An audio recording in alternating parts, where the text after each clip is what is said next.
Formula bagi bab fizik nuklear.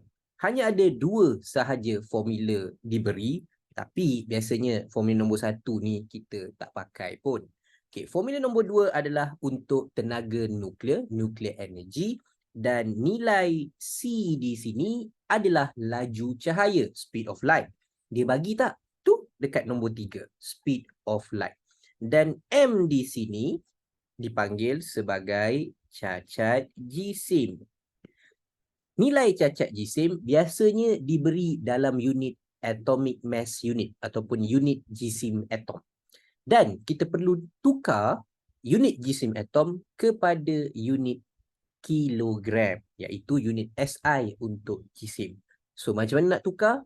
Jangan risau, dia bagi juga dekat nombor 4 ni. So kita ambil nilai jisim yang diberi darab dengan 1.66 10 negatif 27. Adakah ini sahaja yang kita belajar dalam bab fizik nuklear? Okay, kalau kita lihat daripada awal, bab ni kita belajar tentang nukleus. So di dalam nukleus ada proton, ada neutron. So proton dan neutron tadi kalau ditambah menjadi nukleon. Okay, satu atom ataupun setiap atom mempunyai nombor proton dan nombor nukleon yang berbeza-beza. Seperti yang kita belajar dalam kimia, dikenali sebagai isotop. Tapi bukan semua isotop adalah nukleus yang stabil. So, isotop yang mempunyai nukleus yang tidak stabil dipanggil sebagai radioisotop. Sebagai contoh, hidrogen 3 radioisotop, karbon 14 radioisotop. Ada banyak lagi radioisotop yang lain. So, radioisotop akan melakukan proses pereputan. Kenapa? Kerana nukleus yang tidak stabil tadi mereput untuk menjadi nukleus yang lebih stabil. Masalahnya, setiap kali proses pereputan berlaku, keluarnya pancaran ataupun sinaran radioaktif, iaitu zarah alfa, zarah beta dan juga sinar gamma. Apa yang kita perlu tahu dalam bab ni? Pereputan alfa.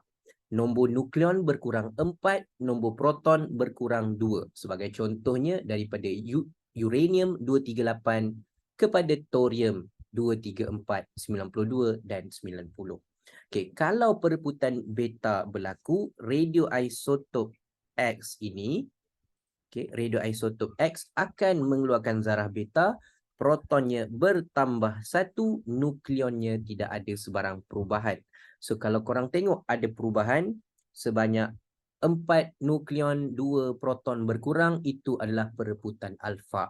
Kalau nombor nukleon tidak berubah tapi nombor proton bertambah 1, itu adalah pereputan beta. Pereputan gamma tak ada masalah, dia tidak ada sebarang perubahan kepada nombor nukleon dan nombor proton. Cuma berubah daripada satu nukleus yang dalam fasa teruja kepada nukleus yang tenaganya menjadi lebih rendah.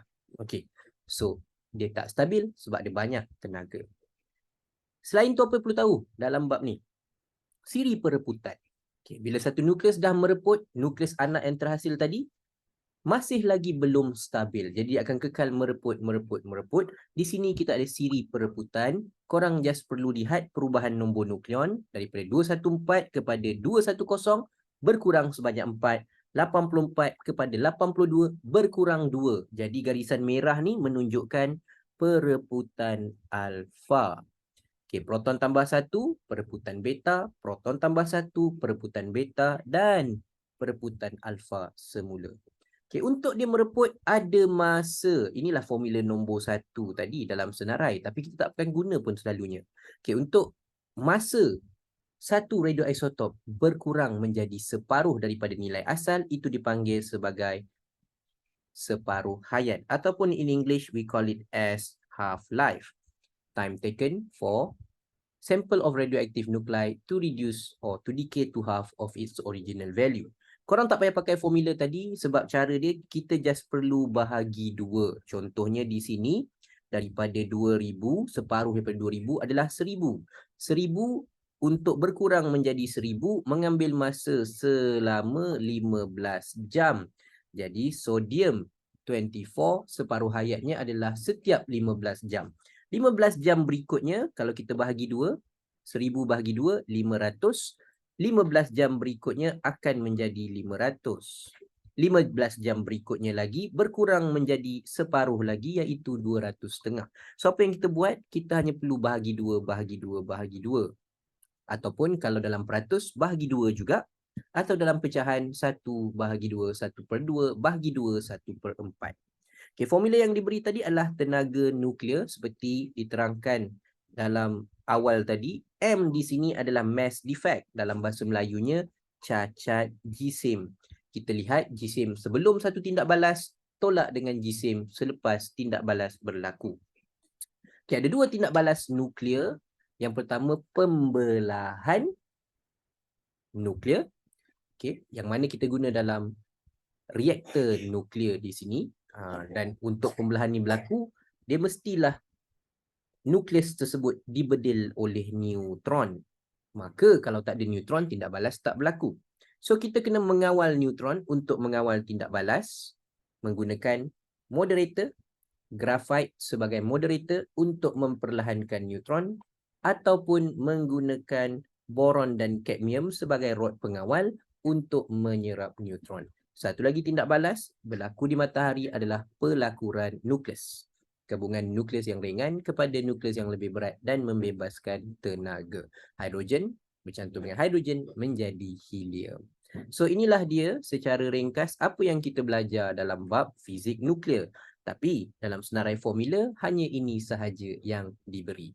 So, jumpa korang dalam video yang akan datang. Bye-bye.